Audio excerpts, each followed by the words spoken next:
5. REBT Emotive-Experiential Interventions.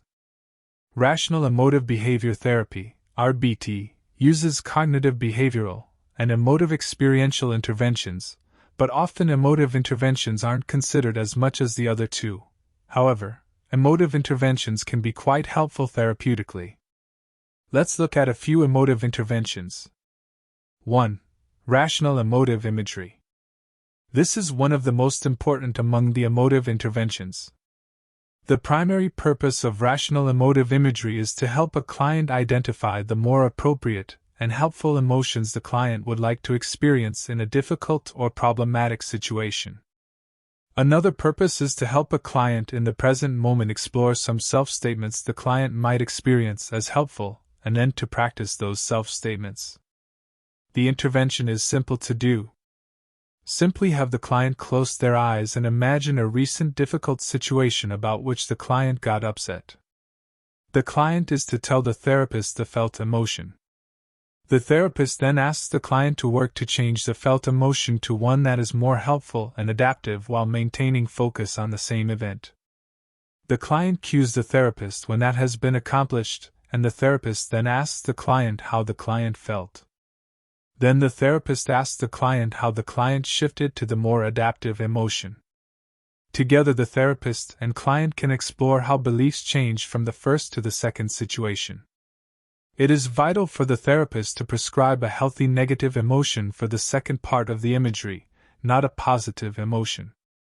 2. The second emotive intervention is called forceful coping statements. This intervention is used with a client once the client has identified a helpful rational statement that is an alternative to the former unhelpful irrational statement. Why is it used? Typically, when a client has recently formed a helpful rational statement, belief in the statement is somewhat weak vis-a-vis the still somewhat presence of the old unhelpful irrational statement. What the client is asked to do is to state the new helpful rational statement forcefully and energetically. I often have the client think about the forceful helpful statement as drowning out the unhelpful irrational statement. This technique can be assigned for the client to practice between sessions. 3. The third emotive intervention is called rational role reversal. This is quite different from role playing. In rational role reversal, the therapist takes the role of the client, whereas the client assumes the role of the therapist. The therapist then states the unhelpful irrational beliefs voiced by the client in a given problematical situation. The task of the client, acting in the role of the therapist, is to dispute the irrational statements voiced by the therapist. In this way, the client gets experience disputing their typical irrational beliefs. Not only can rational role reversal be practiced for disputing, but it can also function as a diagnostic tool to help identify the irrational beliefs the client holds strongly. This is seen during this intervention when the client either can't or has extreme difficulty disputing the irrational belief voiced by the therapist. When that happens, the intervention can be paused and the therapist and client can help identify a helpful rational alternative statement to the one the client has difficulty disputing. 4. The fourth emotive intervention is to use humor. Albert Ellis frequently noted that humor is a sign of good mental health and is a move away from cognitive rigidity. In this intervention, the therapist and the client push the client's irrational belief to the extreme, and note the humor and the extreme version of the client's irrational belief. Let's say a client who fails an exam says that she doesn't deserve to become a psychotherapist.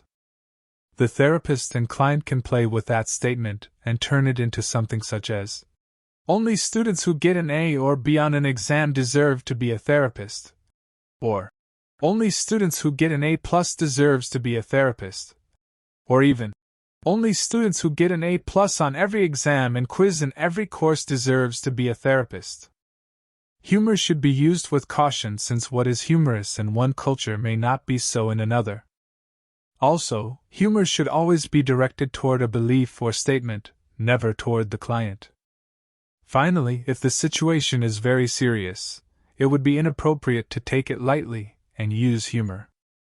A version of this intervention that I use sometimes is to have the client state the unhelpful irrational belief in different voices, for example, as a robot, a Martian, very loudly and then very quietly as though it is a secret, in a funny exaggerated accent, and so forth. 5. The fifth and last emotive intervention to be covered is the use of encouragement in therapy.